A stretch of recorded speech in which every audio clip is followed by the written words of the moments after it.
reforçando que, evidentemente, começamos o Liberdade de Opinião, mas qualquer movimentação da comitiva do Brasil nos Estados Unidos, movimentação do presidente da República, a gente pisca rapidíssimo para você uma imagem que chega ao vivo de lá. Mas agora vamos em frente, então. O jornalista Fernando Molica já está nos aguardando no Rio de Janeiro. Molica, bem-vindo. Bom dia, obrigado. Bom dia, Elisa. Bom dia a todos. Seguimos aqui com a programação normal para dar início aos trabalhos do Liberdade de Opinião. Então, o presidente Jair Bolsonaro será o primeiro chefe de Estado a discursar na Assembleia Geral da ONU em Nova York. Isso já é habitual, criou-se uma regra. O presidente brasileiro sempre abre os trabalhos nessa Assembleia. Bolsonaro vai falar logo depois de Antônio Guterres, o secretário-geral da organização. A abertura está prevista para começar daqui a pouco, às 10 horas da manhã, no horário de Brasília. Nesta segunda-feira, ocorreu ali um episódio que chamou bastante atenção. Temos de citá-lo. O prefeito de Nova York, Bill de Blasio, disse que Bolsonaro não deveria incomodar indo à cidade americana se não quer ser vacinado contra a Covid-19. Durante uma coletiva, Blasio disse, abre aspas, se não quiser ser vacinado, não incomode vindo, porque todo mundo deveria estar vacinado. Precisamos mandar uma mensagem a todos os líderes mundiais, incluindo, mais notavelmente, Bolsonaro do Brasil, fecha aspas. Fernando Molica, é aquele tipo de citação, né, que dá até uma estremecida nas estruturas dos brasileiros ver esse tipo de citação. E não somente essa durante a coletiva, mas também depois no Twitter, o prefeito marcou o presidente Jair Bolsonaro na listinha de locais que fazem vacinação em Nova York. Como é que você avalia esse cenário, Molica? Não é legal, né? Porque o Brasil acaba sendo motivo de chacota, acaba tomando broncas públicas, no caso agora do prefeito de Nova York, porque tem uma questão que é fundamental. O presidente Jair Bolsonaro não está ali em nome próprio, ele está ali representando o país, ele está ali representando a população do país, representa todo mundo. Quem votou nele, quem não votou nele, ele está ali representando o Brasil, ele foi eleito para isso. Então ele não está ali em nome pessoal, não é o Jair Messias, é o presidente Jair Bolsonaro.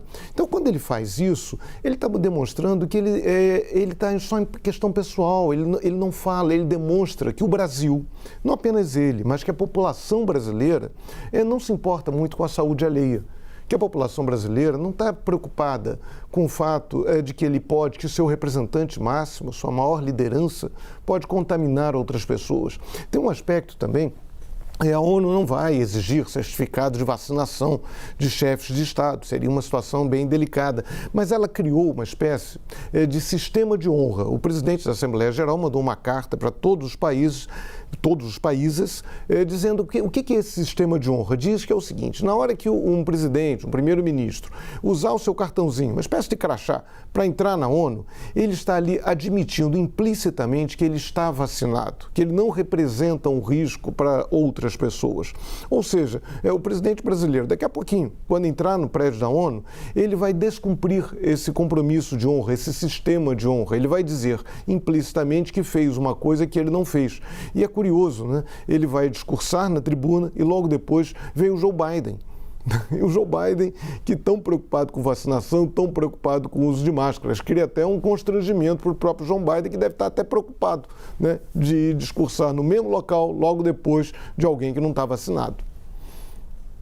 Molica, vou trazer agora já o próximo assunto. Eu tinha mais umas perguntas aqui engavetadas para você, só que a gente está com um tempo mais enxuto hoje, porque tem a expectativa aí do discurso do presidente da República logo menos, então temos de caminhar aqui com o quadro. A entrega do texto da reforma administrativa foi adiada mais uma vez. A falta de acordo entre os partidos da base do governo fez com que o relator da reforma, o deputado Arthur Maia, recuasse e novos ajustes devem ser discutidos para a comissão especial na sequência fazer as análises, as considerações.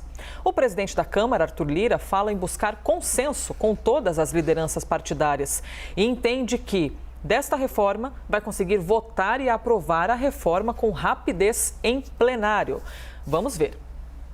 A discussão da reforma administrativa é muito mais ampla do que isso, né? Lógico que esses assuntos eles entraram em discussão semana passada, com muita polêmica, com muita versão. Nem tudo é como a gente quer, não é? Então, é importante que o relator definitivamente entregue um texto amanhã ou hoje ainda, que esse texto possa ser discutido, porque é um tema que a gente precisa de 308 votos no plenário, né? Fazer o máximo esforço para que não fique nenhum tipo de versão. É importante que cada deputado e deputada votem um texto sabendo exatamente o que ele contém, mas não dá para adiantar, né? Cada partido tem seu líder e amanhã a reunião será para justamente isso, afinar a discussão toda para que chegue redondo na comissão e que venha ao plenário o mais rápido possível também, com tranquilidade de votos. Sem acordo, reforma administrativa terá terceira versão, é o que está dizendo aqui, ó, bem explícito para você na tarja aí na tela. E aí, Fernando Mollica, como é que destrava isso? Como é que chega até um acordo? Quais são os pontos que estão, de fato, travando essa negociação? Olha, ontem à noite eu conversei com uma importante liderança do governo na Câmara dos Deputados e essa pessoa me disse que o presidente Arthur Lira, presidente da Câmara, está tentando encontrar um consenso. Hoje haverá um almoço do Arthur Lira com representantes, com lideranças dos partidos da base governista e à tarde o Arthur Lira vai se reunir com lideranças de partidos de oposição para tentar armar um acordão, tentar fazer um texto consensual. Mas isso não é fácil, porque é muito difícil conseguir consenso em temas como estabilidade de carreira dos futuros servidores públicos, a possibilidade de redução em determinadas condições de até 25% da jornada de trabalho e dos salários de servidores públicos, a ampliação de aposentadoria, né, de policiais federais, a contratação de até por 10 anos de funcionários terceirizados, que é uma discussão importante no funcionalismo público. A gente viu no depoimento, naquele caso ali da compra, da tentativa de compra da vacina indiana, como foi importante. O caso foi denunciado por um servidor de carreira, alguém que não pode ser demitido.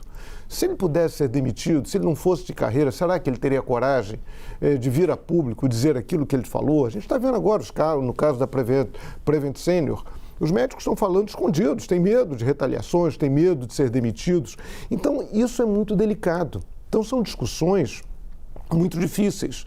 E deputados, e é um tema impopular, deputados, de um modo geral, não gostam de votar em temas impopulares. Isso gera como desgaste desses deputados em suas bases. E o presidente da República, que fala sobre voto impresso, xinga ministro do Supremo, volta atrás, ele não tem falado sobre isso. Ele tenta se preservar da reforma administrativa. Muitas vezes ele dá até força, como por exemplo, por os policiais federais conseguirem vantagens na aposentadoria. O Bolsonaro fez a carreira dele toda, principalmente militares. Então é muito difícil para deputados se arriscarem a votar medidas impopulares se o seu principal fiador, o presidente da República, não dá esse apoio explícito. Fernando Mollica, eu ia cometer a deselegância de interrompê-lo, mas consegui deixar você chegar até o ponto final da sua opinião, porque temos imagens que chegam de Nova York, viu?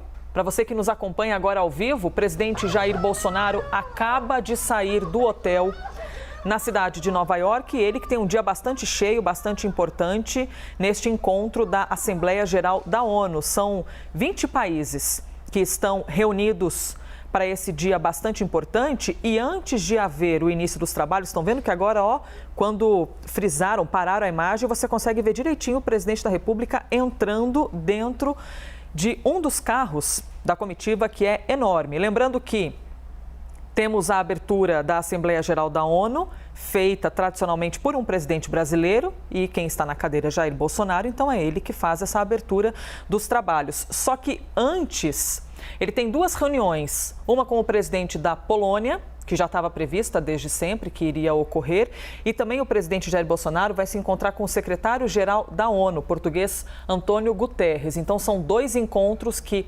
antecedem, que ocorrem antes da abertura da Assembleia Geral da ONU, e nós aqui estaremos atentos a toda a movimentação do presidente. A qualquer momento, novamente, traremos mais imagens. Mas voltando aqui para Fernando Mollica. Mollica, vou trazer mais um assunto, tá bom? Para ouvir a sua opinião na sequência, para a gente falar do combustível.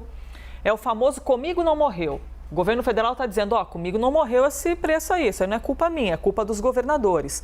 Aí os governadores também estão no comigo não morreu esse preço aí não, viu? É culpa de outra pessoa. Então, 20 governadores publicaram uma carta e afirmaram que a alta do preço dos combustíveis é um problema nacional. O documento não cita o presidente da República, mas contradiz Bolsonaro, que culpa os estados pelo aumento do valor dos combustíveis. No texto, que acabou de ganhar um destaque aí, que você está vendo, os governadores argumentaram que, nos últimos 12 meses, o preço da gasolina registrou um aumento superior a 40%, embora nenhum estado tenha aumentado o ICMS incidente sobre os combustíveis ao longo desse período. Essa seria a maior prova de que se trata de um problema nacional e não somente de uma unidade federativa. Falar a verdade é o primeiro passo para resolver um problema e assim, aparece o ponto final dessa carta em resposta a Bolsonaro. E aí, Fernando Mollica, é uma batata quente que ninguém quer segurar. Afinal de contas, onde estaria o responsável por esse susto, que os motoristas levam cada vez que vão abastecer o carro? Olha, o presidente Jair Bolsonaro tem uma extraordinária capacidade de comunicação, de dar aos fatos uma versão que lhe interessa. Porque político sempre faz isso, né? Não é só ele. Políticos sempre procuram dar versões que lhes são favoráveis. Agora, nesse caso dos combustíveis, é uma questão muito simples. Há diferentes alíquotas de ICMS, diferentes estados, Distrito Federal. 25%, 22%, 30%, enfim. Só que essas alíquotas, elas estão paradas há muitos anos. Estão paradas. Então, se você... o combustível aumentou, não houve aumento dessas alíquotas. O que houve foi um aumento do preço do combustível lá na refinaria, por conta da Petrobras. A Petrobras, alinhada à lógica de preços no mercado internacional, aí vem a questão da alta do dólar. Aí a Petrobras estabelece um preço lá na refinaria. Então, em cima desse preço, e aí também há impostos federais, você estabelece um percentual, 20%, 25%. Sei lá, 25% sobre R$2 dá um valor X, sobre 3 dá mais, sobre 4 dá mais. O que está acontecendo é isso, é que o preço do combustível aumentou na refinaria, então, na hora que você aplica um percentual do ICMS, isso gera um aumento. Então, não é responsabilidade, é muito alto o imposto? Agora, isso já vem há muito tempo. Existe uma outra proposta, o governo federal quer um valor fixo, ok, mas isso é uma outra discussão. Responsabilizar os governos estaduais por esse aumento não é correto, porque o percentual é o mesmo. Então, se houver uma diminuição no preço lá na refinaria, haverá uma diminuição no preço final. É simples. Então, é isso que a Carta dos Governadores tenta esclarecer, tenta colocar de uma maneira mais clara para a população. Elisa. Fernando Mollica, chegamos ao fim de mais um Liberdade de Opinião com você. Até amanhã, então.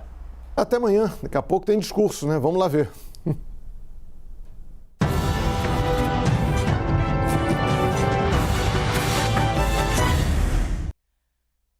As opiniões emitidas pelos comentaristas do quadro não refletem necessariamente a posição da CNN.